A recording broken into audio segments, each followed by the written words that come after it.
Салют, people! Говорят, скоро в свет выйдет новая RTX 3090 Ti и уже 29 марта, но при этом RTX 3070 Ti уже точно отменили. И в то же время прошел слушок, что Nvidia перестанет поставлять видеокарты в Россию. Плюс тут еще и Epic Games подключается своеобразными санкциями, но зато появились процессоры на прилавках, правда жутко дорогие, раза в 2-3. Я напомню, что видеокарточка Nvidia GeForce RTX 3090 Ti была анонсирована еще на выставке CES 2022, а потом началась череда переносов. Причины были якобы технические, и вот уже с того момента прошло 3 месяца, а информации никакой. Ну, досели. Вроде бы как карточка выходит в свет уже 29 марта, и это good, ибо нужно что-то сопоставить с новыми картами от той же AMD RDNA 2, ну, тому же флагману RX 6950 XT. В то же время есть информация, что Зелень решил отказаться от RTX 3070 Ti на 16 гиг видеопамяти. Я так понимаю, они попросту не видят сейчас в ней особого смысла. Так что, скорее всего, выйдет 3090 Ti, и на этом все. А далее только Ada Lovelace, то есть RTX 40 серии в сентябре. Но на этом с Nvidia не все. Вспоминаем, что технологические компании в виде AMD и Intel уже объявили о прекращении поставок своей продукции в Россию. А это сильно повлияло на их стоимость продукции в торговых сетях России. Хотя и курс рубля тут тоже шороху наводит. Но есть и третий кит, это Nvidia, которая до сих пор оставалась в стороне от стремительно набирающей обороты тренда.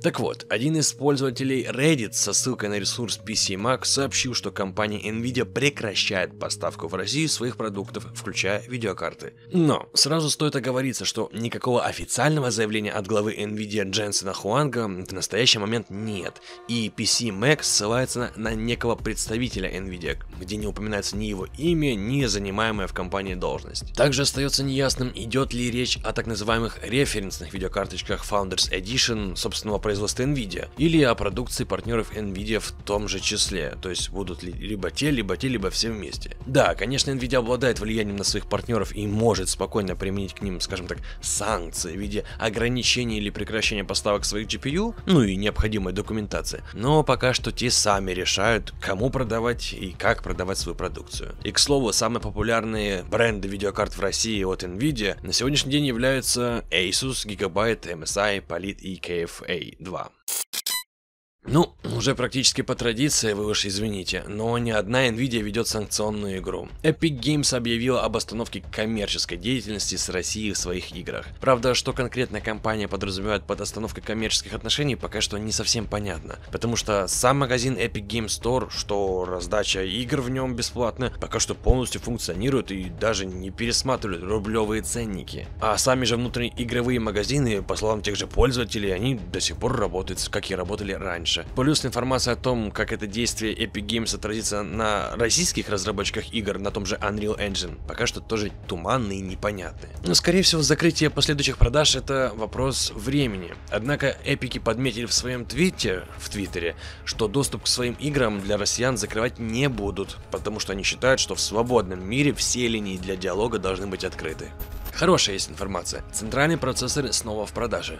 Плохая информация, они дороже в 2-3 раза. Несколько дней назад сеть DNS скрыла раздел с процессорами, и их невозможно было приобрести в свободной продаже. То есть не то чтобы там даже если бы ценники были космические, а просто не было где посмотреть. И многие люди связали это с тем, что магазин переписывает ценники на товары, как он это делал ранее. И да, действительно оказалось это все так и есть, это правда. Сегодня, если вы зайдете на сайт компании, то вы обнаружите, что многие из процессоров вернулись на свои виртуальные прилавки. Однако, теперь они имеют не совсем гуманную стоимость. Вот один из самых недорогих и доступных камушков, который недавно лидировал в соотношении, скажем так, цена-производительность, ну, речь, естественно, о Core i3 10100F, уже подорожал до 19 800 рублей. То есть, чтобы вы понимали, недавно он стоил 6700, если не меньше. А это X3, между прочим. Но такая каша не только с Intel, AMD тоже не особо удивит. Хотя, нет, как раз таки удивит, но не в самом лучшем смысле. Тот же Ryzen 5600X взлетел с примерно 25 тысяч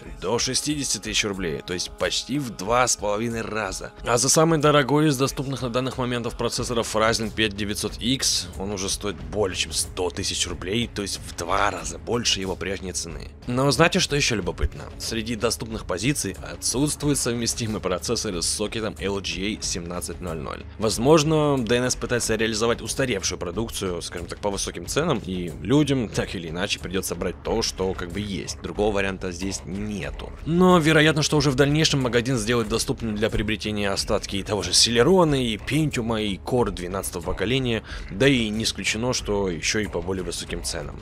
Так что да, такие дела. Ну и крайняя новость на сегодня, но не менее интересная. Поскольку многие сегодня пытаются инвестировать деньги в электронику, то спрос на подобные товары высокий. Это прям очень высокий. И что и привело к резкому взлету цен. В связи с этим представители группы M-Video Eldorado выступили с заявлением, пообещав заморозить стоимость огромной части продукции. Ну и, насколько я знаю, здесь речь идет о 140 различных моделях 30 категорий техники. На сайте самого магазина точных данных нет о том, какие именно модели находятся в списке, но указаны ключевые категории в виде ноутбуков, планшетов, смартфонов, климатической техники, ну типа кондеров, и техники для кухни. Сообщается также, что цены будут зафиксированы на уровне февральских. Вот вам получается такая некая акция. Друзья, хотел сказать отдельное спасибо моим патронам за поддержку проекта Human Vast, с которого YouTube практически полностью снял монетизацию. Ну и всем тем, которые альтернативными возможностями финансовыми смогли поддержать и поддерживать проект. Честно говоря, смотря по ситуации, находясь в Киеве, я не знаю, будут ли дальше видосики. Я уже, конечно, об этом говорил, но сейчас ситуация усложняется. Я записываю сейчас, скажем так, с шумодавом, но даже на данном этапе, пока я вам говорю сейчас этот текст, идут вечные взрывы, какие-то обстрелы, ну это, короче, жуть. Поэтому, ребятки, я пытаюсь поддерживаться рутиной по мере этой возможности, пока она есть, и дай бог, чтобы была и дальше, но накал каждый раз все более и более, и что там будет дальше, честно говоря, страшно представить. Но, тем не менее, ладно. С вами, ребятки, как всегда, был Human, и, как всегда, кайфовой вам игры.